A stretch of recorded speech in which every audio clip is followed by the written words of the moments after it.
गणाधिपते नमः। सुमकस्येकदन्तस्य कपिलोकजगर्णिकः लम्बोदरस्य विकटो विघ्ननाशगणाधिपः धूम्रकेतुर्गणाध्यक्ष बालचन्द्रगजाननः। दाशैतानि नामानि फट शृणुयादपि विद्यारम्भविवाहे च प्रवेशे निर्गमे तथा सङ्ग्रामे सङ्कटच्चैव विघ्नस्य न जायते। शुक्लाम्बरधरं विष्णुं शशिवर्णं चतुर्भुजं प्रसन्नवदनं ध्यायेत् सर्वविघ्नोपशान्तये। अभीष्टार्थसिद्ध्यर्थं पूजितोः सुरासुरैः सर्वविघ्नहर तस्मै श्रीगणाधिपतये नमः। वक्रतुण्ड महाकाय सूर्यकोटिः समप्रभा निर्विघ्नं कुरु मे देव सर्वकारे सर्वदा सर्वकारेषु नास्ति तेषां मङ्गलम्। येषां हृदिस्थो भगवान् मङ्गलायतनं हरिं तदेव लग्नं सुदिनं तदेव ताराबलं चन्द्रबलं तदेव विद्याबलं दैवबलं तदेव लक्ष्मीपदयं अकारिशं ज्येष्ठोरस्वस्य वाजिनः सुरभिनो मुखाकरत्प्रण आयोग्नस्तारिषद स्थापितदेवताभ्यं नमः।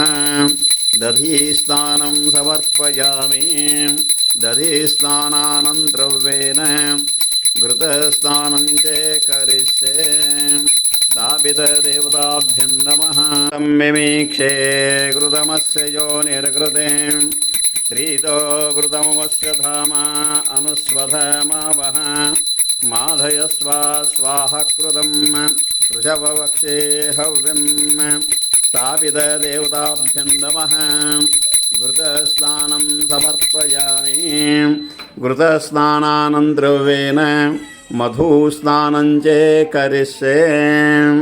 वातारुतायते मधुक्षरन्ते सिन्धवः मार्द्वीनवः सन्तोषते मधुनक्तमुदोषसो मधुमत्पार्थिवं व्रजः मधुदौरस्तु नः पिता मधुमान् वनस्पतिर्मधुमाग्नुम् अस्तु सूर्यः माद्विर्गावो भवन्तु नः। स्थापितदेवताभ्यं नमः। मधुस्नानं समर्पयामि मधुस्नानानन्तरवेन शर्करस्नानं च करिष्ये।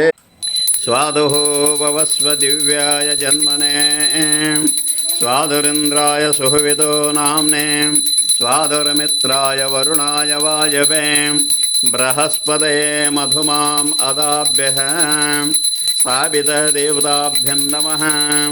शर्करस्नानं समर्पयामि शर्करस्नानानन्तरवेन महाफलोदकेन स्नानं च करिष्ये।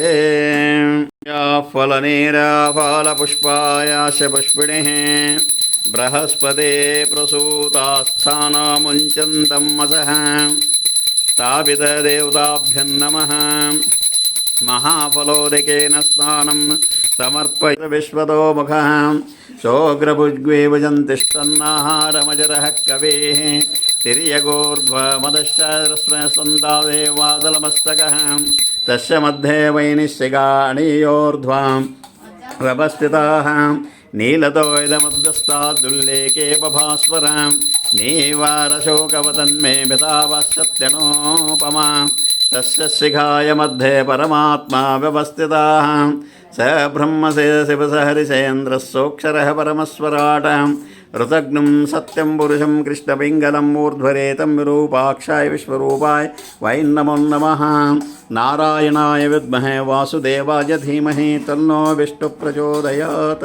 सलिलानि तक्षत्ते कपदे द्विपदे सा चतुष्पदे अष्टापदे नवपदे बभूषे सहस्राक्षरपरोन्नम् स्थापितदेवताभ्यं नमः।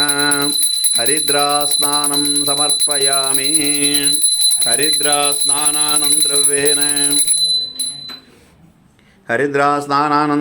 रञ्जितस्नानं च करिष्ये। ॐ जातवेदसे सुरवां सोमं मरादे यतो अनिदः अतिवेदः सनःपरिषदे दुर्गाणि विश्वानामेव सिन्धुं दुरितात्यग्निः स्थापितदेवताभ्यं नमः।